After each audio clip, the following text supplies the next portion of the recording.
How's it going, guys? I'm Matt Torx, and thanks to the massive commercial success of Amazon's new Fallout TV series, many new players are taking leaps into new games like Fallout 4, New Vegas, and even 76 for the first time. So, in the spirit of Fallout, I am also deciding to sit down and take a leap of my own, and play some of the games in this franchise that I have the least knowledge on, those being the original pre-Bethesda games. And today I'm starting with the forefather of the franchise, Fallout 1. Now, like I said, despite being a fan of the Fallout series and all the style and lore it brings in each of its entries, I've never played any game earlier than Fallout 3. My reason being that since I was a kid, I've always had gaming consoles as compared to PCs. So the only games ever available to me on the PS4 and Xbox 360 were the bigger Bethesda titles like Fallout 3 or Fallout 4. But now that I have a way to play the first two Fallout games, as well as a reason to do it, I truly have no excuse not to experience these games for the first time and reflect on how they shaped the series into what it is today. So today, I'm playing Fallout in 2024.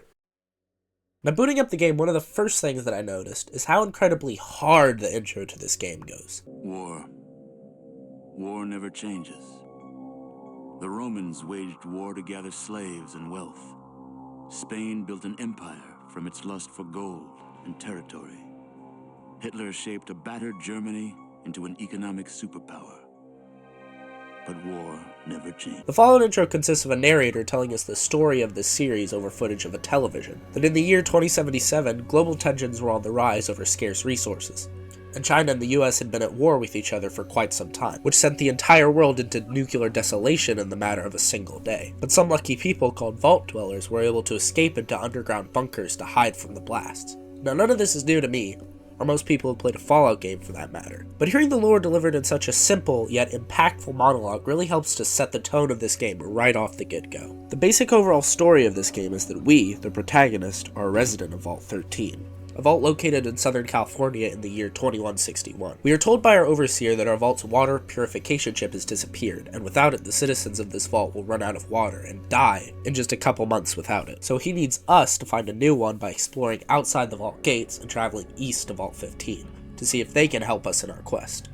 And after this, I'm able to play the game. So with my character created and the intro out of the way, the game starts with the protagonist outside the vault door in a dark, dingy cave. Now, the first hour of this game is what I would like to call the adjustment period, because, at least for me, this entire first hour was spent almost solely just trying to understand this game and its mechanics. Now, this game was released in 1997, before some games really took advantage of the keyboard for actions and commands. So most of Fallout is played completely with only your mouse, which wasn't the best experience for me starting off, because I was trying to use a trackpad the entire time, which are notoriously bad at controlling things.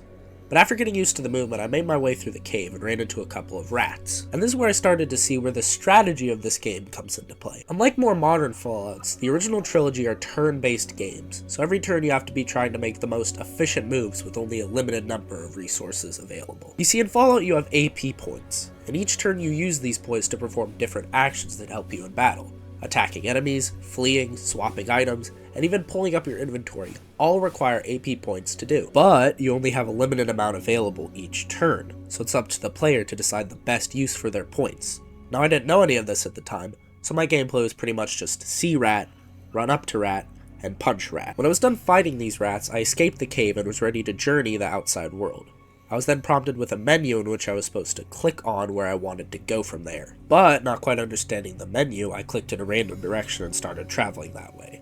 I quickly ran out of energy and found myself face to face with two huge rad scorpions and no easy exit available in sight. So I accepted my fate, and as I died I even got a narrated cutscene mocking my recent death. Your life ends in the wasteland.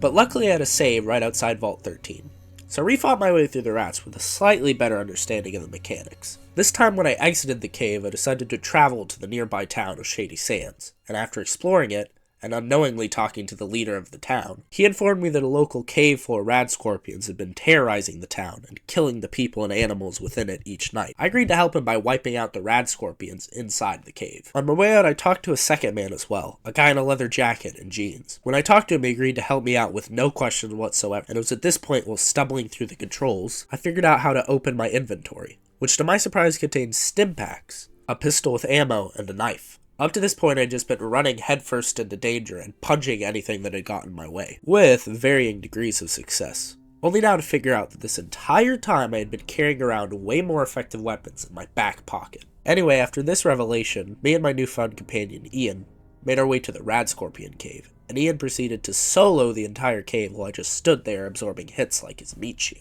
I'm not kidding when I say that this entire first hour was pretty much carried on Ian's back, and I will forever be in his debt from this point onwards.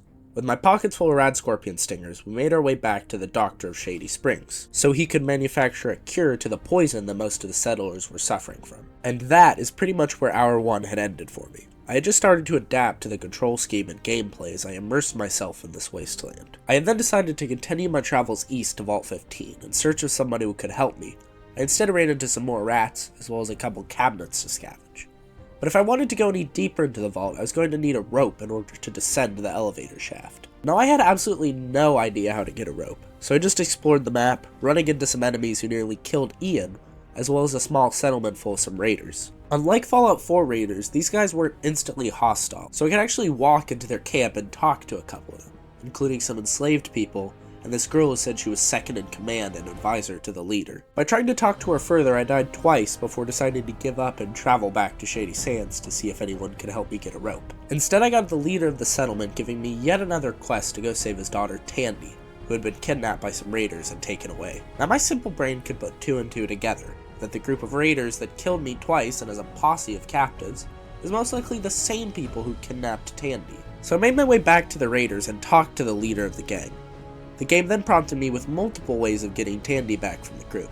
The first was trying to appeal to his morality, which of course didn't work, and got me shot dead on the spot. Method number 2 was to attempt to fight him one-to-one unarmed for Tandy's freedom. After several attempts and deaths, I kept failing, so I gave up on that option. The third and most feasible option was to trade for her, the only problem being that she's worth an apparent $484, and all I had to my name was a gun without ammo, a broken spear, and the vault on my back.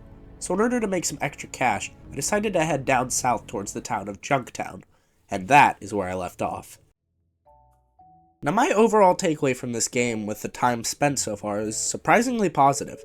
It's not a perfect game by any means, with a confusing control scheme and old pixelated graphics, but I'd be damned if it wasn't hard not to respect the game that started it all. And I love how it has that focus on role-playing and strategy that I honestly wish would make a return in future titles. Now obviously I'd like to play this game and others like it more on the channel, so make sure to let me know if you'd like to see that in the comments below. And with that, I'll see you guys in the next video. Peace.